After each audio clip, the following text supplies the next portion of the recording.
Chocolate cake பண்ண போகிறோம். 1.5 cup maida, 1/2 cup cocoa powder, 1/2 spoon baking powder, 1/4 spoon baking soda. Baking பவுடரும் போடணும், packing சோடாவும் போடணும்.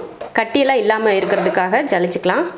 இந்த கப்பில் 3/4 கப் சர்க்கரை, 1/2 கப் எண்ணெய், பால் 1 கப்.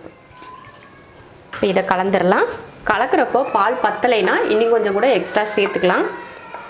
இதை நல்லா கட்டி இல்லாமல் கலந்து எடுத்துக்கலாம். அவ்வளோதான், கலந்தாச்சு. நல்லா இது போல் கட்டி இல்லாமல் இதே பக்குவத்தில் கலந்துக்கணும். ரொம்ப தண்ணியாக இருந்துடக்கூடாது, கெட்டியாக தான் இருக்கணும். இது போல் கேக் டின் எடுத்திருக்கேன். அதில் ஒரு பட்டர் பேப்பர் போட்டு மேலே எண்ணெய் தடவிருக்கேன். கேக் மிக்ஸை இதில் ஊற்றியாச்சு. ஊற்றிட்டு லைட்டாக அந்த மாதிரி தட்டிக்கோங்க. அப்போ தான் உள்ளேயெல்லாம் காற்றெல்லாம் இருந்துச்சுன்னா அதை ஃபில் ஆயிரும். இதையும் நம்ம கடாயில் தான் வைக்க போகிறோம். கடாயை நல்லா சூடு பண்ணிவிட்டு அதுக்கப்புறமா இதை தூக்கி வைக்கணும். நான் யூஸ் பண்ணாத ஒரு கடாய் வச்சுருக்கேன். யூஸ் பண்ணுற கடாய் கூட நம்ம வச்சுக்கலாம், எதுவும் ஆகாது. இந்த மாதிரி ஒரு தட்டு வச்சுட்டு அதுக்கு மேலே தட்டு இல்லைன்னா ஸ்டாண்ட் எது வேணாலும் நம்ம வச்சுக்கலாம். அதுக்கு மேலே நம்ம கேக் மிக்ஸை தூக்கி வச்சிடலாம். இப்போ இது மேலே மூடி ஒன்று போட்டுடலாம்.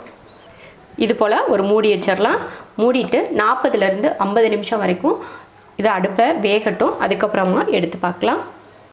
இப்போ கேக் அடுப்பில் வச்சு 50 நிமிஷம் கிட்ட ஆயிடுச்சு. 45 நிமிஷம் தாண்டி 50 நிமிஷமே ஆக போகுது.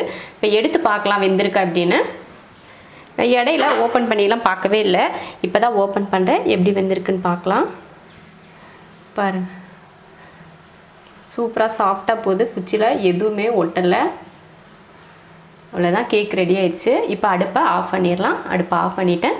இப்போ கடாயிலேருந்து கேக்கை தனியாக வெளியில் எடுத்து வச்சுருந்தேன். அப்போ தான் சூடெல்லாம் ஆறும். எடுத்து இடத்துல மாற்றி வச்சிடலாம்.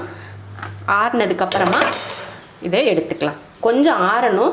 ஒரு 10 நிமிஷம் கிட்ட அப்படியே விட்டுட்டிங்கன்னா ஆறிடும். அதுக்கப்புறமா நம்ம தனியாக எடுத்துக்கலாம் கேக்கை. கேக் எடுத்து ஓரளவுக்கு வெளியில் ஆறிடுச்சு. இப்போ எடுக்கலாம் வெளியில். கத்தி வச்சு லைட்டாக இப்படி ஓரத்தில் இப்படி பண்ணி விட்டுட்டிங்கன்னா ஈஸியாக வந்துடும்.